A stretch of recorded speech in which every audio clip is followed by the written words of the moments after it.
another Saturday when we bring you your favorite security and safety tonic on television, Security Watch Africa. Only on this channel, we bring you that information you need to keep your life safe and secure. Welcome to your program today. We are still on the Africa Independent Television, the window to Africa, and we relate what happens to Africa to you and within ourselves so that we can get our continent on a better state. Welcome to the program today. My name still remains Patrick Abambu. We, like always, will be taking you around some of the issues that threatens or concern security in Africa, particularly in Nigeria, where we are coming to you from today. Yes, the week has been sort of a lot of activities, particularly from the July 1st to the July 6th, which is the celebration, the Nigerian Army Day celebration. A very significant period indeed for Nigeria and for the Nigerian military. That will be forming our topic for today. We're looking at the significance of that day, really, with my guest in the studio. But okay, we'll also be looking at what is happening in the southeastern part of Nigeria. It's beginning to, I would like call it now, a situation that something just must be done urgently. We can't allow non-state actors to create problem for innocent Nigerians. The government must do something urgently. And the people, anyway, my guest, who incidentally is also from the southeast, I want to hear his view, because it seems that the elites in the southeast are afraid to speak out. Really, we'll find out why are they not speaking out, because it's important that we get things. Every part of Nigeria must agree to the security of the nation, because when one part is bleeding, the whole body is bleeding. But until we come to a discussion segment of this program, now let's take you to Ibadan, the Oyo State capital, where the Nigerian Army had the climax of the Nigerian Army Day celebration, NASL 2023. Sit back as we bring you this report put together by Shuli Daniels. The President and Commander-in-Chief of the Armed Forces of Nigeria, President Bola Ahmed Tinubu, has commended the Nigerian Army for the significant roles and efforts in remaining professional and subordinate to civilian rule. President Tinubu, who was represented by the Vice President Kashim Shettima, made this known during his remarks at the just concluded Nigerian Army Day celebration, NASL 2023. I am particularly happy to note that despite the Nigeria's Army's involvement in governance of our dear nation in the past, it has since 1999 subordinated itself to civilian rule and remained a highly professional force with high standing both regionally and internationally. The Nigerian Army has continued to discharge its constitutional roles with commendable success. It is to the credit of the Army that despite the numerous internal security engagements, it continues to execute regional and international peace support tasks effectively and efficiently. I am also happy to note the reinvigorated drive towards jointness within the military, as well as the enhanced interagency cooperation that has been fostered while combating insecurity across the nation. It is on record that the joint efforts of the Nigerian Army, all the services and security agencies, is responsible for degrading the dreaded Boko Haram terrorist sect.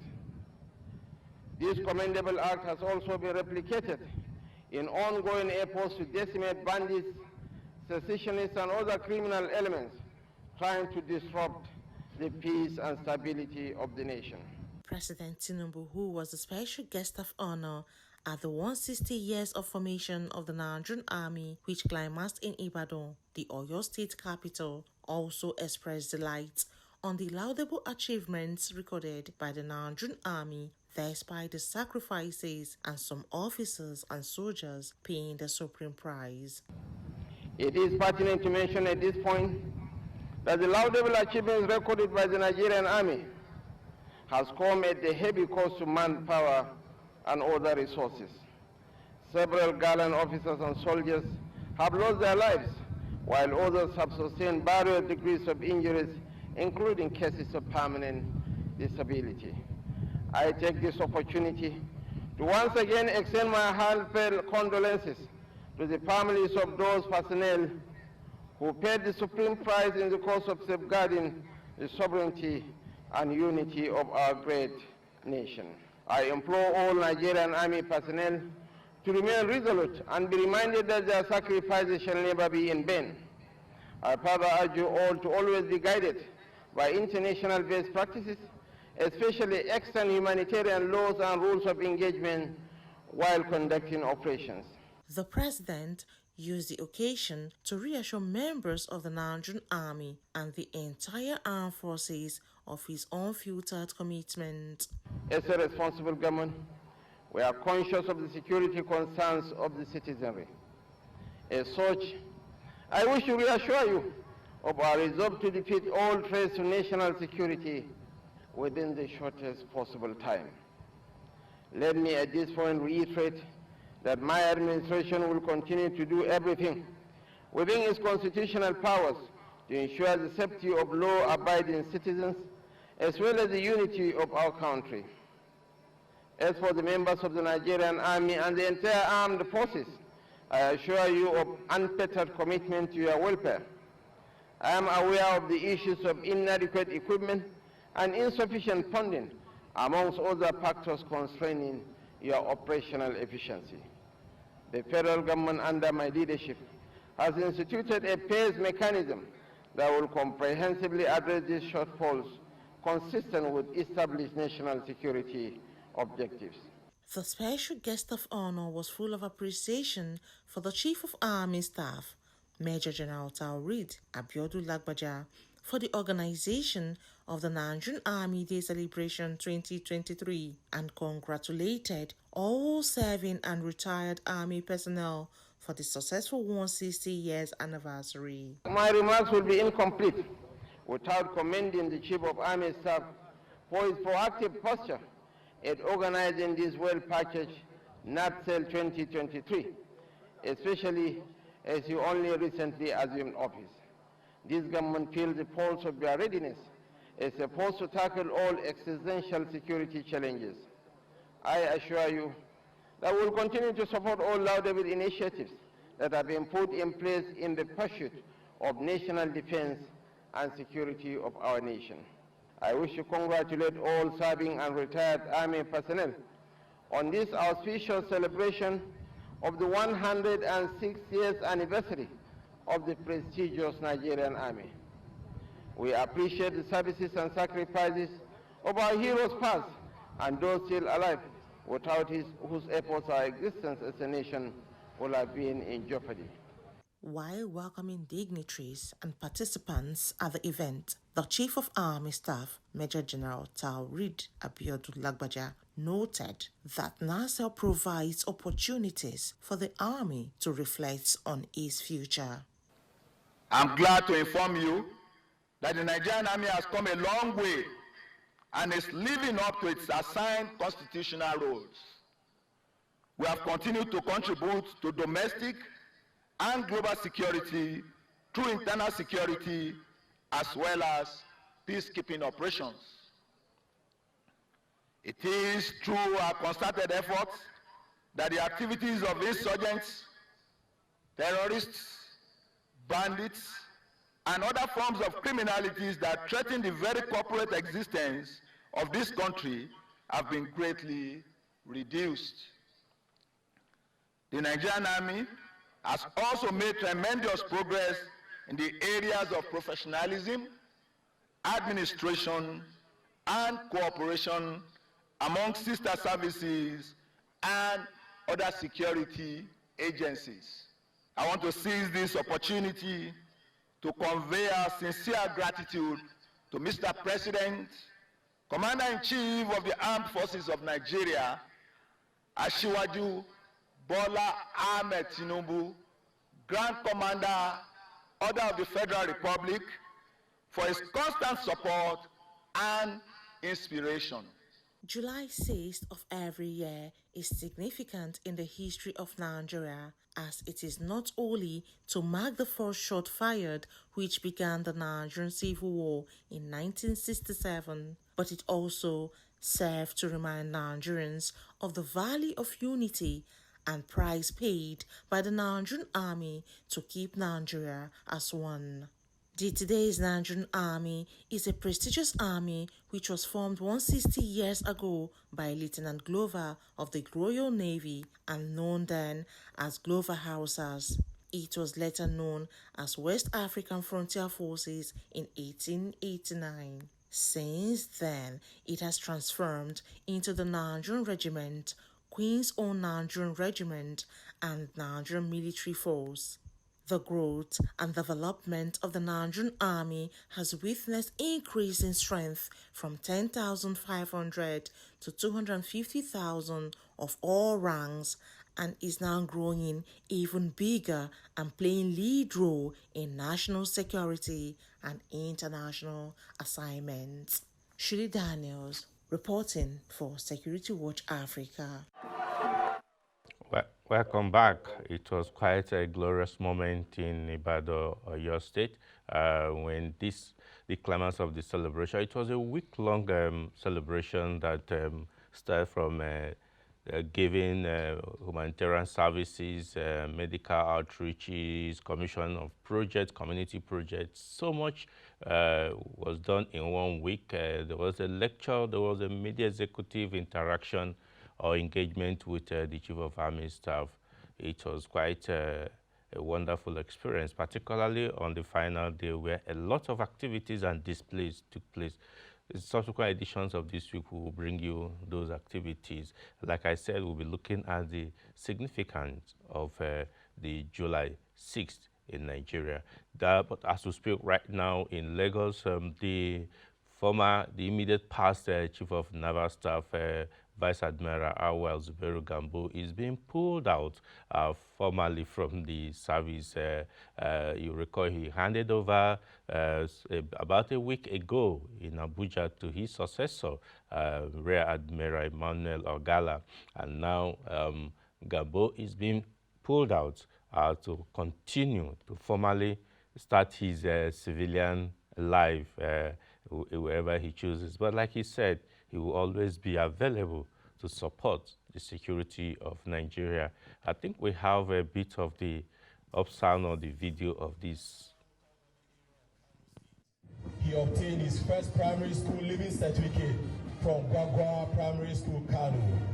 He then proceeded to Rufa College, where he obtained his West African certificate in 1984, before enlisting into the Nigerian Defense Academy as a member of 36 regular corps. On successful completion of his training, he was commissioned sub-lieutenant on 24th of October 1980. This surveillance capability also led to a reduction in maritime crime within the nation's waters. It is pertinent to state that under Vice Admiral Awal Zubairu Gambo's watch, awareness facilities. In slightly over 2 years, Admiral Gambo was in charge of the Nigerian Navy, and so much was achieved, so much really, that Nigeria was able to be made clean of piracy or any attack on the high sea for more than 2 years. And also, Nigeria was given a clean bill of health by the International Maritime Bureau for the activities in the Gulf of Guinea and other parts of the global waters. So kudos to the Nigerian Navy for doing a yeoman's job. And also internally, the fight against oil theft, we saw that from just slightly over 800,000 barrels of oil being lifted, Nigeria was able to improve because the Nigerian Navy carried the war against oil theft to the enemies of the society, that today we can produce 1,800,000 barrels of crude a day. So for 2 years, he did so well, really.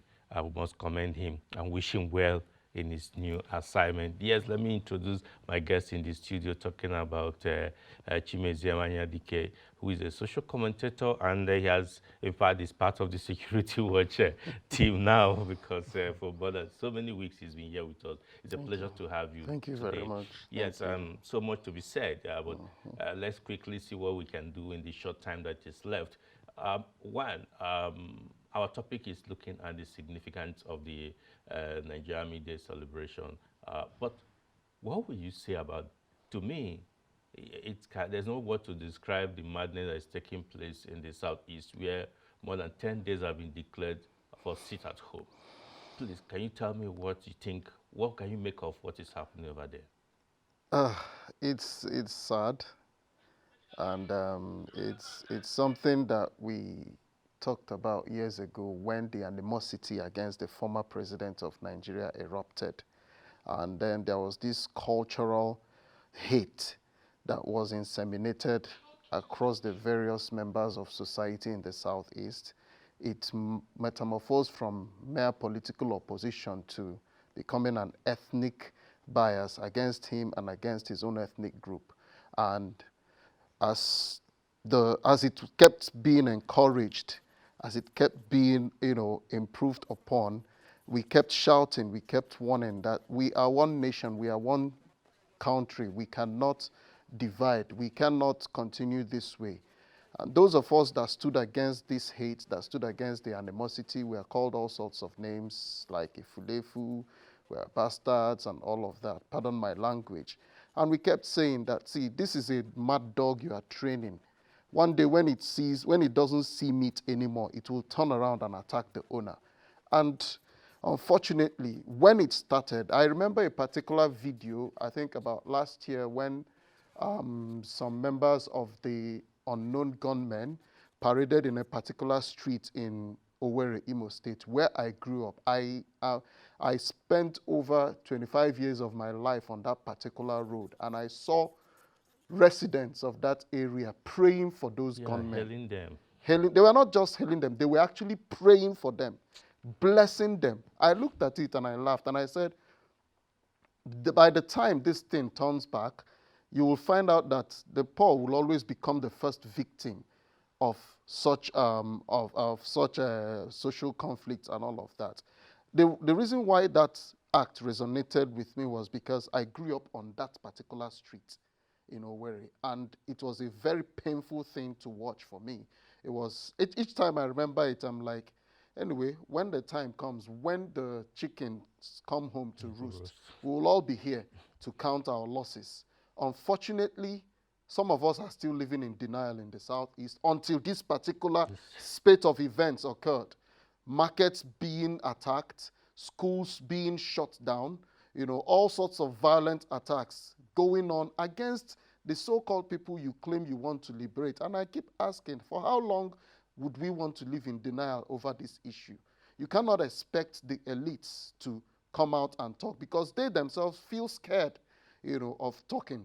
But I was particularly excited and happy when I heard and also saw over the news that those particular set of people that carried out that attack in Ebonyi State had been captured by the police. And I give special kudos to the members of the Nigerian police that effected those arrests. And I can assure us that if we, the members of the society, the civilians, can, if we truly tell ourselves the truth that, see, this thing is not benefiting us in any way in the Southeast. We are not benefiting, we are losing. There is so much hunger in the land. When I call home sometimes and the tales of woe I hear, market women no longer able to sell, people living in hunger and the rest of it. They can't even go to withdraw their own money from the banks or from POS because who wants to be killed? Who wants to lose his or her life? So I particularly give kudos to the Nigerian police force for going all out to carry out their constitutional mandate of protecting lives and security, irrespective of the fact that some of us in the Southeast are still, like I said, living in denial and claiming that, it's not...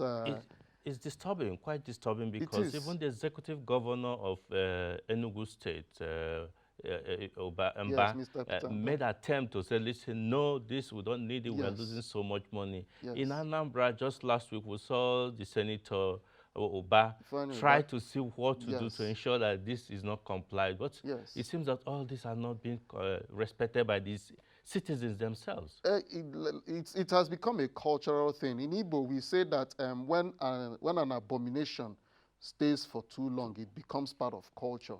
Unfortunately, it has become part of culture where you see people use these unknown gunmen to threaten their fellow citizens, their fellow residents.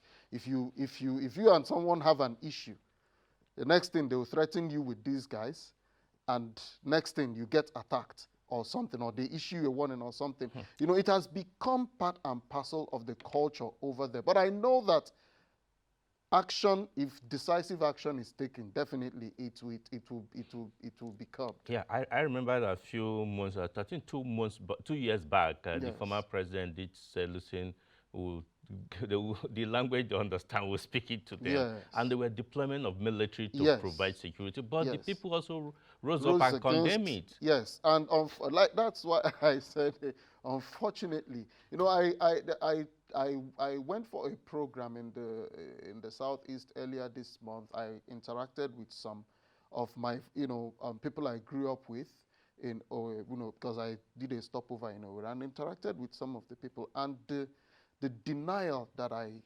experienced that they were living in was stupefying. Imagine them arguing that it is the members of the military that are responsible for killings. It's not the unknown gunmen or whatever, that is the army that is killing. And I'm like, you people have really not understood the situation. When it begins to bite you, definitely you will have to come out and address the situation. Okay, you see, now this has taken most of our time, but let's just, you see, the significance of July 6th in Yes. Nigeria.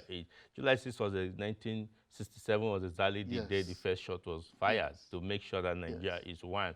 And it has a link with what we're experiencing today now when the part of the Southeast wants to go on their own. Yeah. What lessons do you think we should have learned from this incident that passed? I think one lesson we have to learn is that the unity of Nigeria is non-negotiable, and nothing can happen to break this nation apart, no matter how romantic we feel the idea of balkanization is. Some people, we watch a lot of movies, we see things, we fail to realize that these things are fictional, they are imaginary. They are actually performed by experienced actors in controlled environments. None of this is real, but not being aware of this fact over the years has led a lot of us to believe that, it is so romantic to break out, to be on your own, to rule yourself, and all of that. The lesson I will reiterate that we have learned, or will keep learning, is that the unity of this nation is non-negotiable. Every region has what it contributes to the table, what it brings to the table to ensure the prosperity of this nation. And then secondly, our armed forces as well are doing a very awesome job in ensuring the security of this nation. One thing I would like to encourage the military or the armed forces hierarchy to do is take this message, scale it up. A lot of Nigerians are not even aware. Yeah. If you take a poll right now of those that are aware of what happened just this week we are ending today, I can guarantee you that 70% of Nigerians don't even know what happened. It is important because when we always quote Senna climbs. When you travel to the US and see the way they celebrate their Veterans Day, July 4th, and also their National Veterans Day, they don't joke with it. It's all over the nation. You go to the UK, you see the way they revere members of their armed forces. Why? Because they intentionally spread the message of patriotism and support for their armed forces all over their nation. I think we have to do a little bit more on that. Put it everywhere, on every local station, radio and TV, every every station that has the capacity to broadcast to the rest of the nation. Take it up. Pay for it. Let this message go out that the armed forces is there for you. I even expected that, in all this period, they would have played that particular clip, I think last month, of a little girl that walked up to a soldier in the bank and saluted. I mean, that thing alone would it would spread a message amongst children of, The things we used to hear about soldiers is not true. You can actually play with soldiers. You can, because all that they know is if you do anyhow, soldier will use koboko and finish you. But that would spread the message of humanity, as well as, you know, you can interact you can with engage them. Yeah. with soldiers, and you can also become a soldier if you want. Yeah. You know, that is not all about violence, but about humanity and protection of the lives and, you know, properties of Nigerians.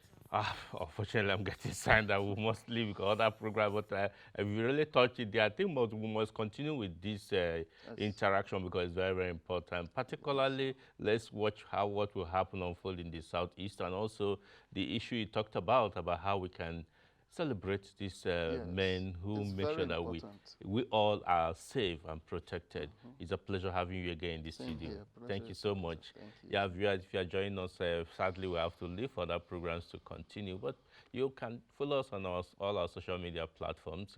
Watch this program, all the previous editions of this program on YouTube, or follow on Facebook, where it will stream live for you to see. Send us messages on our email address and other forms of communication so that we can know what you feel and relate back to those who will take actions on them. Until we come your way again next week, I say thanks for staying tuned and bye for now.